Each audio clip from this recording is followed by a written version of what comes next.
在我所做的这个视频当中，我发现大家对枣树最感兴趣，不管是枣树的嫁接还是管理，可见中国人，包括我自己吧，对有一个枣子的情节，都觉得枣子是一个对身体很好，一个滋养身体的一种水果，而且它一个好处就是基本上没有什么病虫害，所以好管理。但是今天我想跟大家说一下种枣树的一个麻烦，或者是你可能意想不到的，没有种过你不知道的，那就是枣树的自生苗。那现在我来给大家看一看什么叫枣树的自生苗，英文叫做 volunteer。你看这就是了，这就是从这个地上，你看那个枣树，那个枣树的母树在那里，从那边到这边已经有2-3米的位置，它从这个地上会冒出一个枣苗出来，我们看到就在这个地方就有好多根，有大的有小的。那我每年春天会有很多这样的shoots，叫做 volunteer shoots 冒出来。我要是说一年不理它的话，我这个枣树上面这个大树下面就会形成一个枣林了，一个枣树林，丛林一样的。所以每年有很多这种工作要做，这个就是一个额外的麻烦。刚开始种的时候，我以为，我还很欣喜，我说又有很多新的枣苗子冒出来了，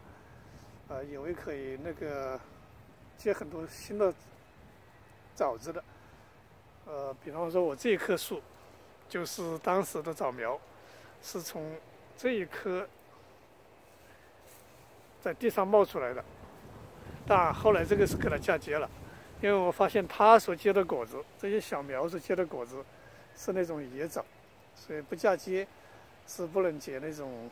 大红枣的。所以这就是一个很大的麻烦。每年我都会花很大的功夫来对付这些自生苗，而且这个苗上面呢，它都有刺，这上面有刺的，而且这个刺它很sharp。它好像带着毒一样的，你要是一不小心被它的这个刺一下，你会让你手疼一阵子。所以这个给在田园的操作带来很多不便。那我是怎么处理的呢？很多时候我就把它一剪，然后嫁接成为小枣苗，送给朋友们。比方说像这里。像这就是的，这个是今年春天嫁接的，现在这个嫁接的幼苗已经经过1年吧，已经长这么大了。到了明年开春的时候，就把这个枣从那里根部把它分离出来。你别看它这个好像是一个独立的苗，对不对？它跟那个主枣树是它的根是连着的，所以当你把这个拔起来的时候，它有的运气好呢，它有自己的独立的根系，那有时候运气不好，它没有自己独立根系，你很可能就养不活，所以这个就是摆运气了。像这一棵是我把以前的那个这地上的自生苗，把它挖了放在一个花盆里，然后在这里面再嫁接的。那当然这个也成功了。还有这一棵也是今年春上嫁接的。这个春天嫁接已经，这个枝子上面都已经结了大概5个枣子吧，还是4个枣子，从这个上面都已经吃了4-5个枣子了。当然，这个它也是跟这个主树是连在一起的，可能会挖起来的时候，可能有自己的根，也可能没有自己的根。枣树的根系它不是那种主根系，它是一种须根系的特点。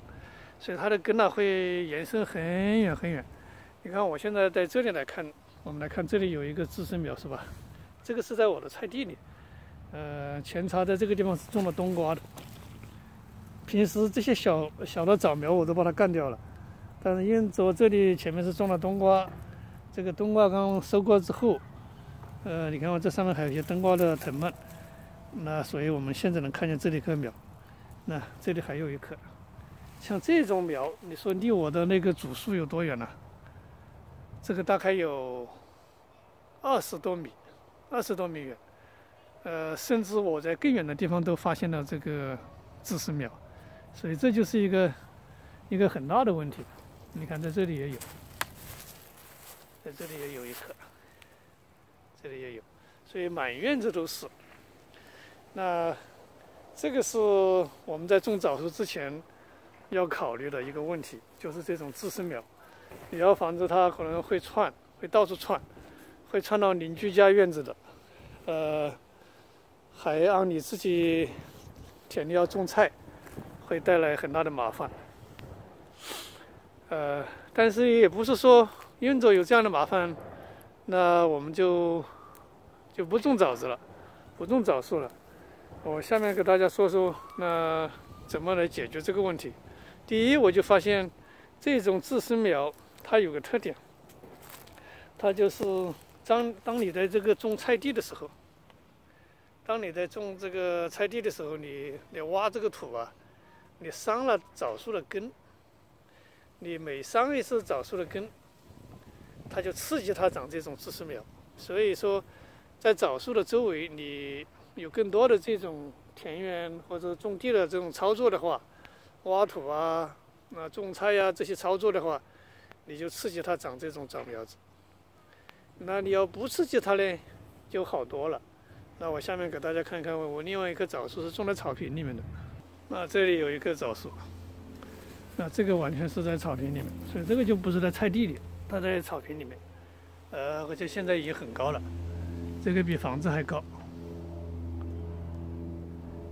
那你看见这个周围就没有那么多的，或者是说你很难发现一个枣的这种自生苗，对不对？那我们看到在这里有一棵，在这里有一棵，那这一个是一个，这里也有一棵，有一个很小小的。所以一方面说明你只要是种枣树，它的根往哪里窜，窜到哪里就可能会长这种自生苗。但另外一个呢，我这里也是向大家展示说，在草坪里的话，你可能不用怕，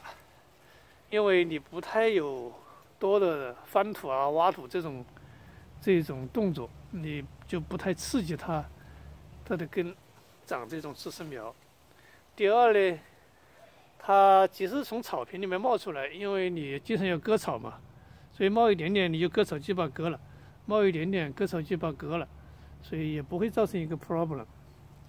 所以一方面是告诉大家，这个种枣树这个是应该注意的一个问题。这个自生苗很可能会 cause problem， 会带来一定问题。但另一方面也不是说不可以克服的。第一，你就要注意，不要种在这个菜地里，很可能，因为种在菜地里周围，这个种菜的这个活动会刺激它长更多的枣树小苗子出来。那第二呢，也还有一个好处，就是我现在在做的，每年就是我把这些小枣苗把它挖起来，或者本身就在这个小枣苗上面嫁接，然后给朋友们送小枣树。所以在我周围的很多朋友们都得了我在家里这个嫁接的这个小枣树苗子。好了，这是今天跟大家介绍关于种枣树我们可能要注意的一个关于自生苗的问题。要注意怎么不刺激它长自生苗，长了自生苗之后应该怎样处理。by the way， 我还发现在网上曾经看到有一个人，他的枣树他怎么种啊？他不是种在草坪里面，他是种在水泥地上。他在水泥地上，比方说这个不是草坪，是个水泥地，他把当中挖一个洞，这个枣树呢就在那个洞里面生长，所以剩下全部的面积都是水泥。我觉得那也是蛮有意思的，它的根就在水泥底下，所以也不至于说冒出这个自生苗出来。我在网上看到过这个，所以也跟大家介绍一下，那是 good idea。好了，今天就分享到这一点，关于枣树的自生苗的问题。